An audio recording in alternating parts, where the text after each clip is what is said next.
Este é um vídeo de fisiologia sobre o sistema gastrointestinal. Vamos iniciar falando sobre a anatomia. Bom, o trato gastrointestinal se estende da boca até o reto. Na boca acontecem os primeiros estágios da digestão. Ele se inicia com a mastigação, mais a secreção salivares. O segundo componente é o esôfago. Ele acaba sendo apenas uma passagem. O terceiro é o estômago, onde acontece a mistura de alimentos e continua a digestão. Ele é formado pelo fundo, corpo e o antro. Tem a função de armazenar, digerir e proteger. O quarto eu vou chamar do intestino. O intestino, nós temos o intestino delgado, onde se completa a digestão. Ele é formado pelo duodeno, jejunum e íleo. E o intestino grosso, que é formado pelo colo ascendente, transverso, descendente e o sigmoide. No sistema gastrointestinal, também vale a pena a gente falar um pouquinho da histologia, pois ele é formado de 4 camadas que se repetem por todo o sistema. A primeira camada é a camada mucosa. Ela é subdividida em 3 partes. Um epitélio, que tem células especializadas, uma lâmina própria, que contém fibras, vasos, macrófagos, linfócitos, o GALT, que é um agregado de linfócitos, e a túnica muscular. A segunda é a submucosa, que é formada de um tecido conjuntivo areolar, com vasos sanguíneos e vasos linfáticos. E ela contém o plexo submucoso, que inerva a camada epitelial e o músculo liso da mucosa. E ele controla a secreção gastrointestinal e o fluxo sanguíneo. A terceira é a camada muscular externa, que é subdividida em 2 camadas.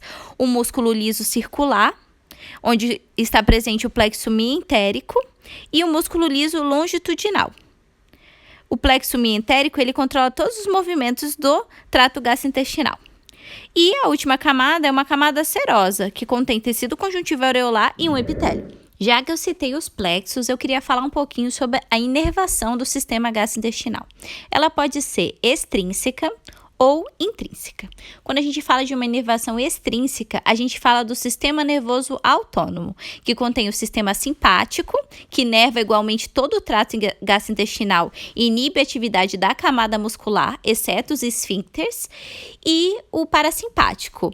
Ele tem pouca inervação na boca e na faringe, mas no resto ele inerva como um todo, e normalmente ele tem uma ação excitatória, e é inibitória apenas nos esfíncteres. E a inervação intrínseca, que é o sistema entérico, e ele é chamado de pequeno cérebro. No sistema entérico, a gente tem os plexos que eu acabei de falar, o submucoso e o mioentérico. E ele é chamado de pequeno cérebro porque esse sistema, tal qual o sistema nervoso, ele possui os neurônios intrínsecos, ele tem neurotransmissores e neuromoduladores próprios, células da glia, barreiras de difusão e centros integradores, que é a sua própria rede de neurônio. Então, ele tem um centro que vai integrar tudo isso. E o plexo mioentérico, como eu acabei de falar, ele controla todos os movimentos gastrointestinais. E o submucoso é o que controla a secreção gastrointestinal e o fluxo sanguíneo local. Por último, antes de entrar nos processos, eu gostaria de falar sobre algumas funções do TGI. Uma das funções é o balanço de massa, que é o equilíbrio entre a entrada e a saída de alimentos e de líquidos. A segunda é repelir invasores. O sistema gastrointestinal tem uma função imune muito importante.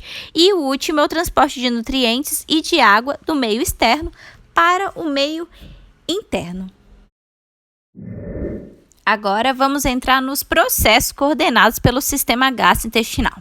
O primeiro processo é a digestão. A digestão é a quebra ou a degradação química e mecânica dos alimentos.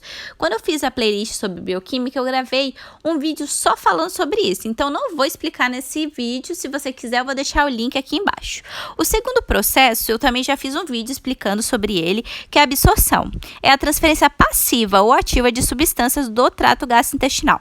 Eu também vou deixar aqui na descrição do vídeo o link encaminhando direto para esse processo.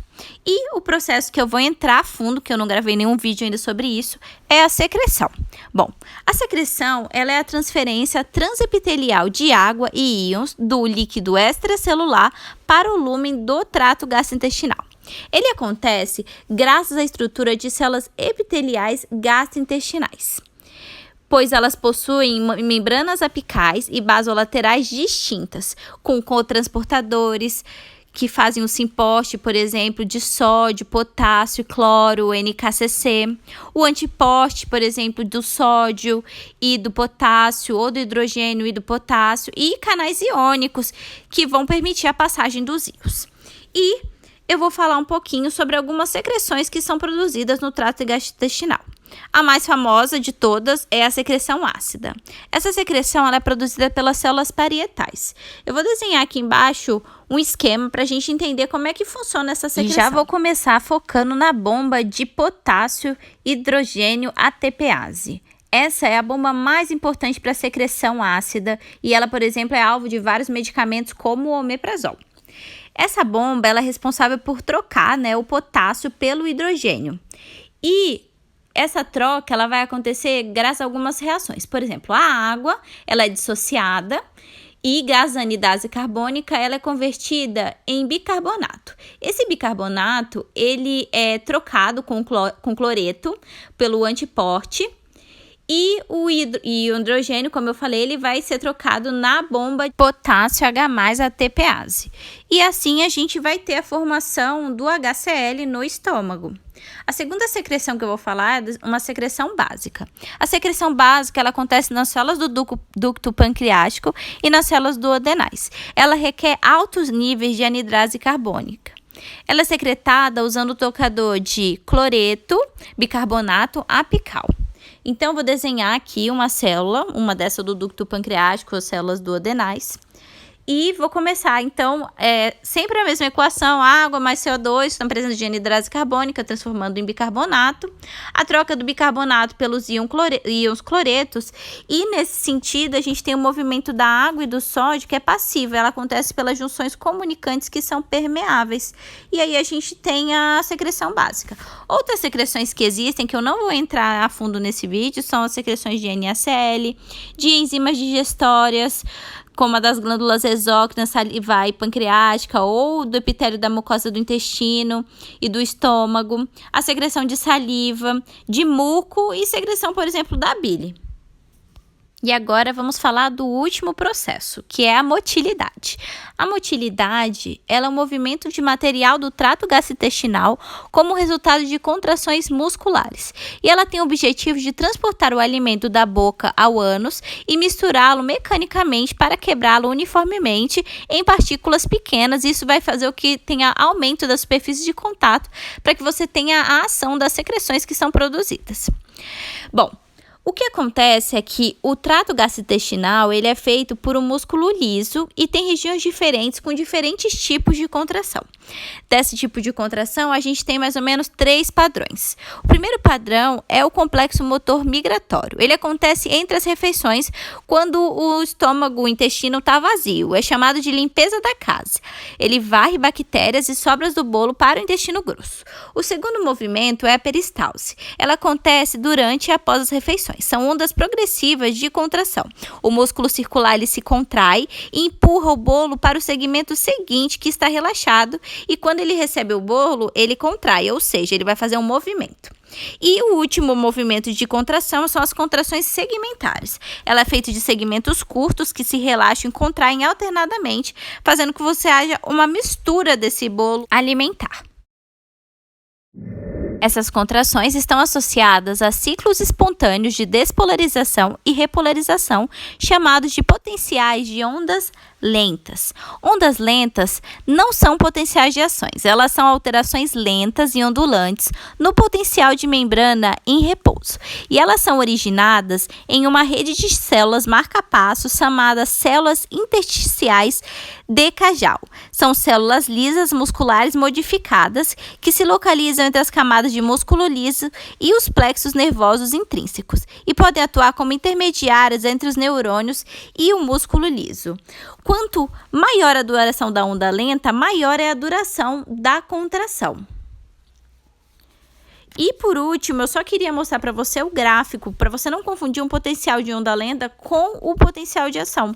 Porque o potencial de onda lenta, ele precisa atingir um limiar para que eu tenha em seguida o potencial de ação.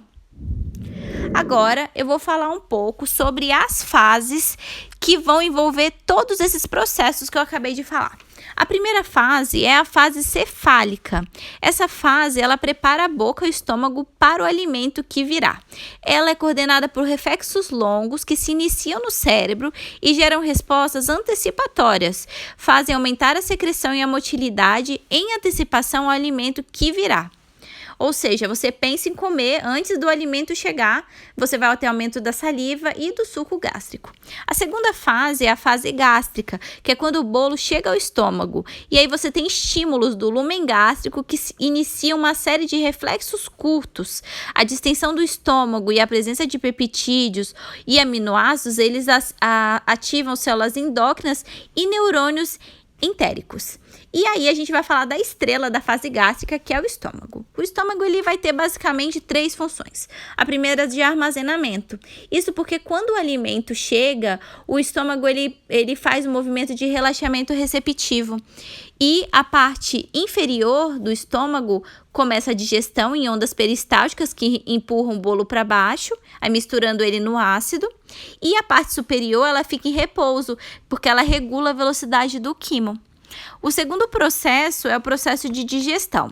Então, como eu falei, como você tem o reflexo vagal cefálico antecipatório ou mesmo a distensão do estômago, isso vai ativar as células G a produzirem a gastrina. Essa gastrina, ela vai estimular as células parietais a produzir o HCl, que a gente já falou, da secreção ácida. E esse HCl, entre outras funções, ele transforma o pepsinogênio em pepsina. E a pepsina ela é importante enzima para a quebra das proteínas. O H+, produzido pelas células parietais, ele também estimula as células principais, que são as produtoras do pepsinogênio. Por último, o estômago também tem a função de proteção, porque ele se protege com uma barreira de bicarbonato e muco. As células mucosas do colo das glândulas gástricas, elas secretam ambas as substâncias e garantem que o estômago não seja digerido pela sua própria secreção. Agora vamos falar da última fase, que é a fase intestinal. Ela se inicia quando o quimo chega no intestino e dispara uma série de reflexos que o retroalimentam. A primeira, ela regula a velocidade de liberação do quimo e elas atuam por antecipação para promover a digestão, motilidade e a utilização dos nutrientes. Ela é regulada por sinais neurais e por sinais hormonais. Os sinais neurais são os reflexos enterogástricos reversos. Acontece quando o intestino está cheio e você tem o receptor de estiramento que avisa o bulbo, que vai estimular o sistema simpático, ele vai segurar o esfíncter e vai inibir o sistema parasimpático para diminuir a motilidade. O outro sistema, que é o hormonal, ele utiliza os hormônios para retardar a entrada do quimo. Eu vou citar alguns que são a secretina, o CCK, o GIP, GLP-1, que tem a função de diminuir a motilidade. Então, o quimo ele vai entrando aos poucos no intestino e isso garante que a gente absorva a maior quantidade possível de nutrientes. Não se esqueça de se inscrever no canal, ativar o sininho e deixar o seu joinha.